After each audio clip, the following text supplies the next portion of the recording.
Hi friends, मी विठ्ठल जोशी. या व्हिडिओमध्ये आपण 12 डिसेंबर 2020 या दिवसाच्या महत्त्वाच्या चालू घडामोडी पाहणार आहोत. सामान्य ज्ञानचा अभ्यास करण्यासाठी स्क्रीनवर दिसत असलेले विठ्ठल जोशी सरांचे जनरल नॉलेज तळाशाचा गटात भाग 1, स्पर्धा परीक्षा इतिहास, स्पर्धा परीक्षा भूगोल ही 3 पुस्तकं तुम्ही विकत घ्या.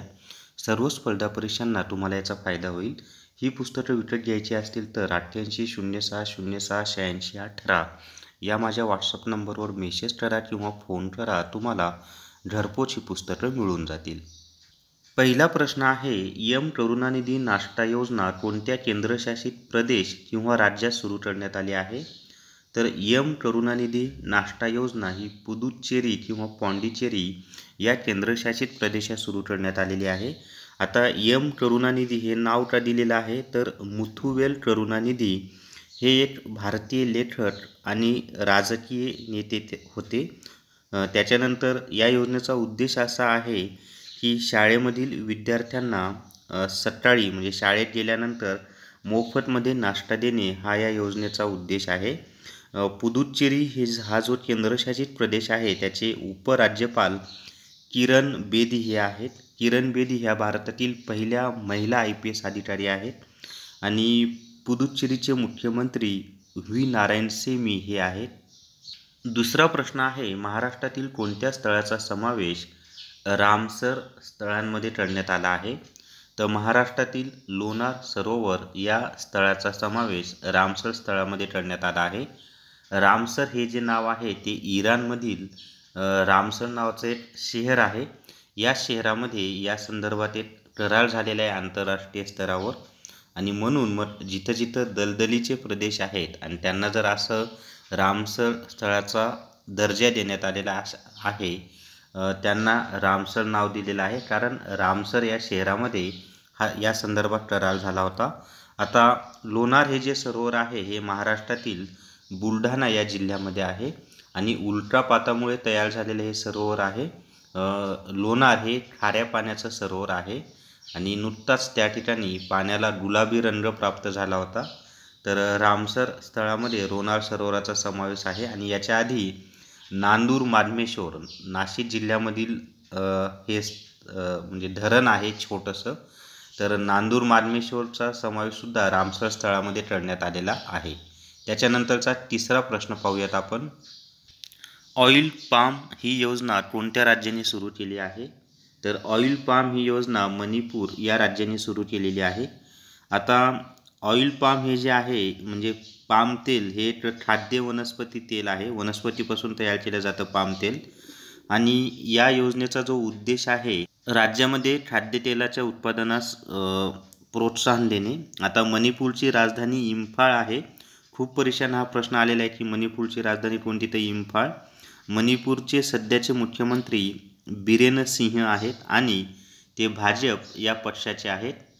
त्याच्यानंतर मणिपूरचे राज्यपाल नजमा हेपतुल्ला आहेत. मणिपूरला लागून 3 राज्य आहेत, आसाम, नागालँड आणि मिझोराम. मणिपूरमध्ये लोकसभेच्या 2 जागा आहेत, राज्यसभेची 1 जागा आहे आणि विधानसभेच्या एकूण 60 जागा आहेत. त्याच्यानंतर लोकटक सरोवर मणिपूरमध्येच आहे. त्याच्यानंतर केबुल लामजाओ नॅशनल पार्क हे सुद्धा मणिपूरमध्ये आहे. आता चौथा प्रश्न आहे, स्टॅच्यू ऑफ पीस कोणत्या राज्यामध्ये आहे? तर स्टॅच्यू ऑफ पीस हा राजस्थान या राज्यामध्ये आहे आणि नुकतंच भारताचे पंतप्रधान नरेंद्र मोदी यांनी या पुतळ्याचं उद्घाटन केलेलं आहे. त्याच्यानंतर म्हणजे राजस्थानमधील पाम जिल्ह्यामध्ये स्टॅच्यू ऑफ पीस आहे. विजय वल्लभ सुरीश्वर महाराज यांच्या 151व्या जयंतीनिमित्त स्टॅच्यू ऑफ पीसचे उद्घाटन नरेंद्र मोदी यांनी केलेलं आहे. स्टॅच्यू ऑफ पीसची जी उंची आहे ती जमिनीपासून 27 फूट उंची आहे आणि 151 इंच अष्टधातूची मूर्ती या ठिकाणी आहे. आता राजस्थानची राजधानी जयपूर आहे. राजस्थानचे मुख्यमंत्री अशोक गहलोत आहेत आणि ते काँग्रेस या पक्षाचे आहेत. राजस्थानचे राज्यपाल कलराज मिश्रा आहेत. राजस्थानच्या उच्च न्यायालयाचे मुख्य न्यायाधीश इंद्रजीत मोहंती आहेत. राजस्थानला लागून एकूण 5 राज्य आहेत, मध्य प्रदेश, गुजरात, हरियाणा, उत्तर प्रदेश आणि पंजाब. राजस्थानमध्ये लोकसभेच्या 25 जागा आहेत, राज्यसभेच्या 10 जागा आहेत आणि विधानसभेच्या 200 जागा आहेत. आता त्याच्यानंतरचा 5वा प्रश्न आपण पाहूयात. हिंदी साहित्य मंडळामार्फत दिला जाणारा नवलेखन तेज पुरस्कार 2020 कोणाला मिळाला आहे? तर हिंदी साहित्य मंडळामार्फत दिला जाणारा नवलेखन तेज पुरस्कार 2020 सुमित सुधा यांना देण्यात आलेला आहे. आणि सुमित सुधन हे जे आहेत, इथं सुधा झाले, ॲक्च्युली ते सुदन असं नाव आहे, टाईप करताना मिस्टेक झालेली आहे. तर सुमित सुदन असं नाव आहे ते. आणि सुमित सुदन हे जम्मू काश्मीर या केंद्रशासित प्रदेशातील आहेत. आणि जम्मू काश्मीरचा सांस्कृतिक विरासत म्हणजे सांस्कृतिक वारसा आणि इतिहास काव्यात्मकरित्या त्यांनी प्रस्तुत केला, त्यासाठी त्यांना हा पुरस्कार देण्यात आलेला आहे. त्याच्यानंतरचा 6वा प्रश्न आहे. HDFC ॲसेट मॅनेजमेंट कंपनीचे मुख्य कार्यकारी अधिकारी म्हणून कोणाची निवड करण्यात आली आहे? तर HDFC ॲसेट मॅनेजमेंट कंपनीचे मुख्य कार्यकारी अधिकारी म्हणून नवनीत मुनोत यांची निवड करण्यात आलेली आहे.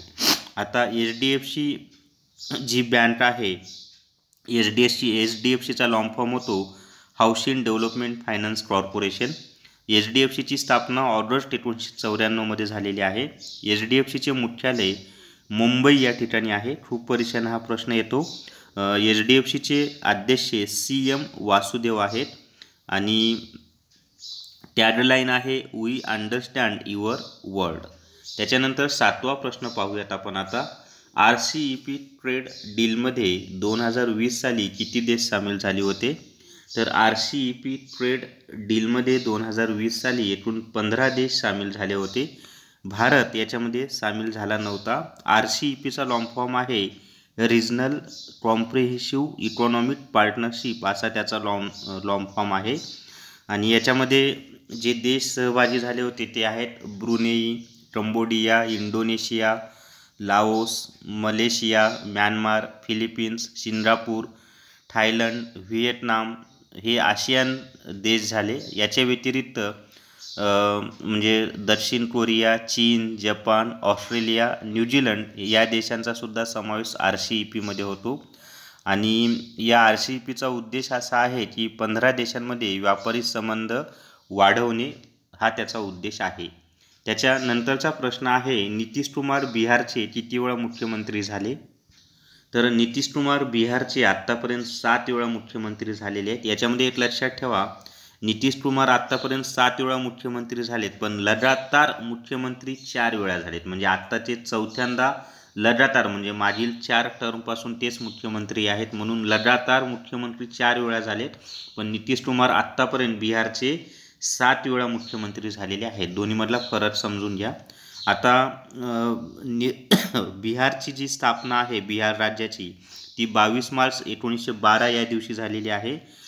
बिहारची राजधानी पटना आहे. बिहारचे मुख्यमंत्री नितीश कुमार हे जनता दल पार्टी या पक्षाचे आहेत. त्यांना भाजपचा पाठिंबा आहे. बिहारचे राज्यपाल फागू चौहान आहेत. बिहारच्या उच्च न्यायालयाचे मुख्य न्यायाधीश संजय करोल हे आहेत. बिहार राज्यामध्ये लोकसभेच्या 40 जागा आहेत, राज्यसभेच्या 16 जागा आहेत आणि विधानसभेच्या 243 जागा आहेत. बिहारला लागून 3 राज्ये आहेत, झारखंड, उत्तर प्रदेश आणि पश्चिम बंगाल. आणि बिहारला लागून नेपाळ या देशाची सुद्धा सीमा आहे. आता 9वा प्रश्न आहे. टर्किश ग्रँड प्रिक्स 2020 ही स्पर्धा कोणी जिंकली? तर टर्किश ग्रँड प्रिक्स 2020 ही स्पर्धा लुईस हॅमिल्टन यांनी जिंकलेली आहे. ही जी स्पर्धा आहे ती कार रेसच्या संबंधित आहे आणि लुईस हॅमिल्टन हे मर्सिडीज या कंपनीशी संबंधित आहेत. त्याच्यानंतर ते ब्रिटन या देशाचे रहिवासी आहेत. आणि शेवटचा 10वा प्रश्न. भारताच्या पहिल्या मानवरहित अंतराळ मोहिमेचे नाव काय आहे? तर भारताच्या पहिल्या मानवरहित अंतराळ मोहिमेचे नाव गगनयान हे आहे. 2020 मध्ये ही मोहीम होणार होती, परंतु कोरोनामुळे ती रद्द करण्यात आलेली आहे. आणि आता हा जो शेवटचा प्रश्न आहे याचं उत्तर तुम्ही मला कमेंट बॉक्समध्ये सांगा. महाराष्ट्र राज्याचे पर्यावरण मंत्री कोण आहेत? आणि पर्याय आहेत जयंत पाटील, छगन भुजबळ, बाळासाहेब विखे पाटील आणि आदित्य ठाकरे. तर याचं उत्तर तुम्ही मला कमेंट बॉक्समध्ये सांगा. आणि मी याच्या आधीच्या व्हिडिओमध्ये प्रश्न विचारला होता की महाराष्ट्राच्या विधान परिषदेचे विरोधी पक्षनेते कोण आहेत, तर प्रवीण दरेकर हे त्याचं बरोबर उत्तर होतं. तर या व्हिडिओमध्ये आपण चालू घडामोडीवर आधारित प्रश्न पाहिलेले आहेत.